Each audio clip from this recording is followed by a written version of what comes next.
Արտարավերների և սպառնալիքների բնույթը էականորեն տարբեր է նրա համեմատ, ինչ մենք ունեցել ենք մինչև 2020 թվականը, սակայն ըստ էության գործող վարչախումբը փորձում է մոլորության մեջ մտցնել մեր հասարակությանը, փորձելով մեր հասարակությանը համոզել, որ եկել է խաղաղության դարաշրջան և ըստ էության էլ ոչ մի բան պետք չի անել։ Պետք է այսպես ասած թուլանալ և վայելել խաղաղություն։ Այն դեպքում, երբ որ մենք տեսնում ենք, որ մեր շուրջը պարզապես աշխարհական փոթորիկ է ծավալվում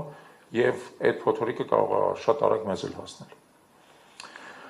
Որպես այդ ամեն ինչի հետևանք մինչև 2020 թվականը մշակված փաստաթղթերը կորցրել են իրենց ռելևանտությունը։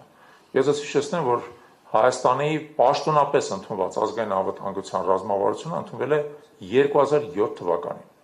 պաշտոնական որպես փաստաթուղթ է ընդունված։ 2020 թվականին ներկայացվել է նոր փաստաթուղթ, նա ներկայացվել է տարածիորեն թուրք-ադրբեջանական ագրեսիայից առաջ և ըստ էության այդ ագրեսիայի արդյունքում փոխված իրադարձությունների պատճառով նա իմաստազուրկ է դարձել, նրա հիմնական բովանդակությունը այլևս ևս ռելևանտ չի։ Ուստի հիմա անհրաժեշտություն է առաջացել նոր փաստաթղթի ազգային անվտանգության ռազմավարության, սակայն պետք է հասկանալ, որ ազգային անվտանգության ռազմավարությունը դա առաջին հերթին իշխանության, կառավարության և մյուս մարմինների, ինչպիսին է օրինակ անվտանգության խորհրդի աշխատակազմը, ինչպիսին է ազգային ժողովը, ինչպիսին է նախագահի աշխատակազմը, նրանց բոլորի համատեղ աշխատանքի արդյունք պետք է լինի։ Մենք առայժմ այդ իշխանությունը չենք ներկայացնում, մենք ընդամենը հանրային միավորում ենք և մեր առջև փորձել ենք իրատեսական խնդիր դնել։ Այն պայմաններում, երբ որ գործող իշխանությունը արդեն առնվազն 6 տարի այդպիսի ռազմավարություն չի մշակում և արդեն համարյա 20 տարի այդպիսի ռազմավարություն չի հաստատվում պաշտոնապես, մենք փորձել ենք անել առաջի քայլը և մշակել ազգային անվտանգության հայեցակարգ։ Հայեցակարգը դա հետագա ռազմավարական մշակումների հիմքն է։ Այդ հայեցակարգի նպատակը ըստ էության առաջինն է գնահատել բոլոր այն անվտանգային սպառնալիքները, որոնք հիմա իրականում առկա են Հայաստանի Հանրապետության ներսում և նրա շուրջը։ Դա կլինեն ներքին սպառնալիքներ, տարածաշրջանային, թե գլոբալ բնույթի սպառնալիքներ, իդեպ դրանք շատ կարևոր բնույթ են խաղում և տարածաշրջանային սպառնալիքները շատ հաճախ ածանցյալ են գլոբալ սպառնալիքներից։ Ուստի առաջի խնդիրը այդ սպառնալիքները գնահատելն է։ Երկրորդը հասկանալ և հստակ ձևակերպել, որն են մեր հիմնական ազգային շահերը, և այստեղ մենք նաև գործող վարչախմբից շատ էական տարբերություններ ունենք, և եթե կարելի է ասել, որ ամեն ինչում համարյա տարբեր ենք։ Եվ այդ շահերի և սպառնալիքների համատեքստում հասկանալ, թե ինչ մենք պետք է անենք, որպեսզի ինչ ուղղություններով պետք է շարունակենք զարգանալ, որպեսզի մենք կարողանանք ա. պաշտպանենք մեր շահերը և բ. դիմագրավենք այն սպառնալիքներին, որոնք առկա են, որոնք առաջանում են, որոնք ծավալվում են և որոնք իսկապես մեր համար վտանգ են ներկայացնում։ Այն աշխատանքը, որ մենք այսօր ձեզ ներկայացնել ենք, բավական երկարատև, մոտավորապես համարյա 1 տարի տևած և ծավալուն աշխատանքի, վերլուծության, համադրությունների արդյունք է, որը կատարվել է Հայ ազգային քաղաքացիական միավորման պատվերով և նրա նաև փորձագետների մասնակցությամբ։ Աշխատանքային խումբը ներառել է այստեղ ներկա Աշխեն Բեգլարյանին, Վարուժան Գեղեմանին, որ այսօր ներկա չի, և Ավետիք Քերոբյանին։ Իրենց ներդրումը ունեցել են Արթուր Աթանեսյանը, Մենոհար Սողոմոնյանը, Միքայել Մալխասյանը, Սուրեն Մանուկյանը, Արմեն Մանվելյանը, Սուրեն Սարգսյանը, Սամվել Հակոբյանը և մի շարք այլ փորձագետներ, այսինքն բավական ընդգրկուն փորձագիտական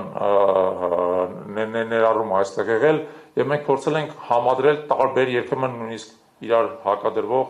փորձագիտական կարծիքներ։ Այսօր մենք հայեցակարգը ձեզ հակիրճ կներկայացնենք, այն նախագիծը, որ մենք այսօր ունենք, 40 էջանոց փաստաթուղթ է, բնականաբար նա ընթերցանության համար է, ոչ թե ներկայացման։ Մենք ձեզ կներկայացնենք հակիրճ նրա հիմնական դրույթները, դրանից հետո մենք ունենանք 2 պանելային քննարկումներ, ընդ որում կփորձենք պանելային քննարկումները ևս ունենալ կարճ, որպեսզի հնարավորություն տանք դահլիճից հարցերի։ Առաջին հերթին բնականաբար մեր լրագրող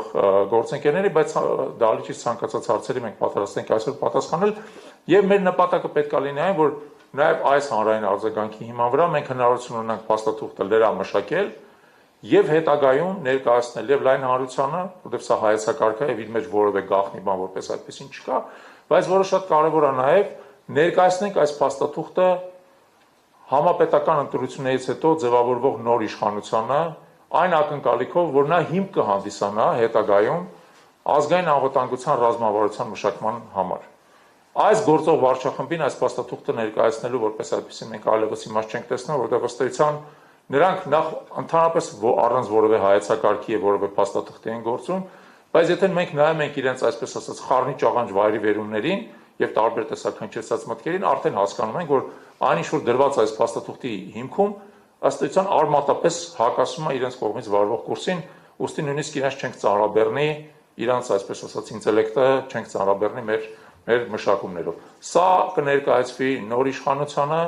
այն ակնկալիքով, որ ինչպես արդեն ասացի, կստեղծվի ազգային անվտանգության ռազմավարություն։ Իդեպ մեր տեսանկյունից ազգային անվտանգության ռազմավարությունը բավական հաճախ պետք է թարմացվի։ Միացյալ Նահանգներում, օրինակ, տարածորեն 2 տարին մեկ այդ ռազմավարությունը թարմացվում է այն պարզ գիտակցությամբ, որ աշխարհական գործոնները փոխվում են եւ պետք է դրանց արձագանքել։ Մեր մոտ հիշեցնեմ նորից 2007 թվականին է վերջի ռազմավարությունը ընդունված, 19 տարի անցել է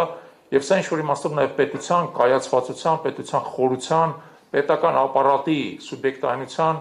ցուցիչ է, որը մեր դեպքում ոնց որ հասկանում եք շատ ցածր է։